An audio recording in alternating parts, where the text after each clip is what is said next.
তো বন্ধুরা, আজকে তো পয়লা বৈশাখ। সকাল সকাল উঠে স্নান করে পুজো টুজো দিয়ে কমপ্লিট। তো যে রান্নাঘরে চলে এসেছি, তো সকালে রান্না করব। তো এই যে এদিকে ময়দা মেখে রেখে দিয়েছি।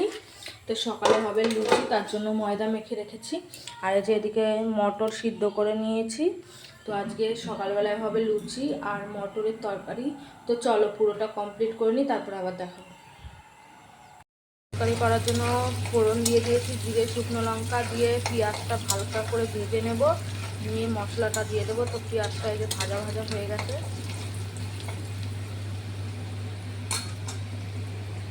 মশলাটা দেবো ভাজা হয়ে গেলে পরে। তো এই যে পেঁয়াজ ভাজা কমপ্লিট, এবার মশলাটা দিয়ে দেবো। যাতে মশলাটা না লেগে যায় তার জন্য একটু হালকা জল দিয়ে দিতে হবে। তো এবার মশলাটা সুন্দর করে কষিয়ে নেবো। এটা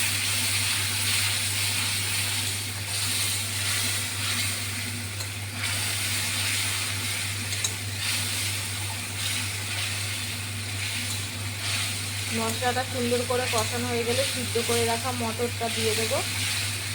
তো চলো মশলাটা কষিয়ে নিই। তো দেখো মশলা কষে গেছে, মশলা দিয়ে তেল ছেড়ে দিয়েছে। আর দেখো মশলা কষাতে কষাতে এদিকে লেচু কেটে নিয়েছি লুচি করার জন্য। তো এই যে মশলাটা কষানো হয়ে গেছে, এই যে সিদ্ধ করে রাখা মটরটা ওর মধ্যে দিয়ে দেবো। এবার দিয়ে এবার সুন্দর করে কষিয়ে নেব, নিয়ে গরম জলটা ঢেলে দেবো।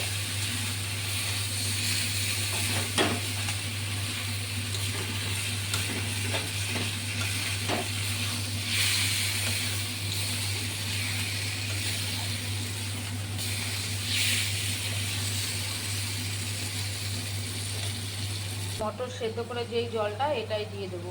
তো এই যে আমার মটর মশলা দিয়ে কষানো কমপ্লিট, এবার আমি গরম জলটা ঢেলে দেবো।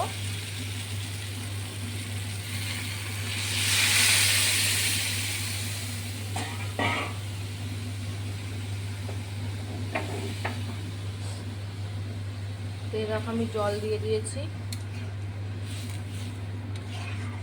তো এবার ঢাকা দিয়ে দেবো, এদিকে তরকারিটা হতে থাকুক। আর এই বাদ বাকিটা আছে, এটুকুনি লেচি করে নিই, আবার পরে দেখাচ্ছি পুরোটা। তো পাই আমার সব লেচি করা কমপ্লিট হয়ে গেছে, আর এদিকে তরকারিও ফুটে উঠেছে।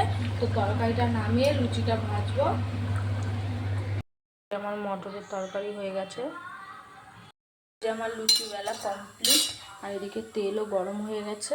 তো এবার লুচিগুলো ভেজে নেব। তো এই যে তেল গরম হয়ে গেছে, লুচিগুলো দিয়ে দিয়েছি। দেখো কি সুন্দর ফুলকো ফুলকো ফুলে উঠেছে।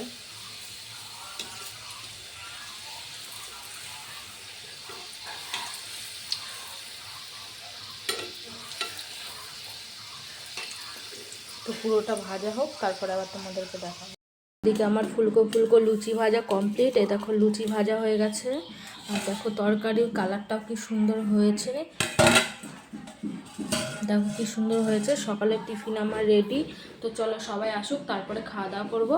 আর কেমন লাগছে অবশ্যই বলবো। কমপ্লিট হয়ে খাবার বাড়া হয়ে গেছে, আর তোমরা ভিডিওটা দেখতে থাকো, আর আমরা খাওয়া দাওয়া করতে থাকি। তো বাই।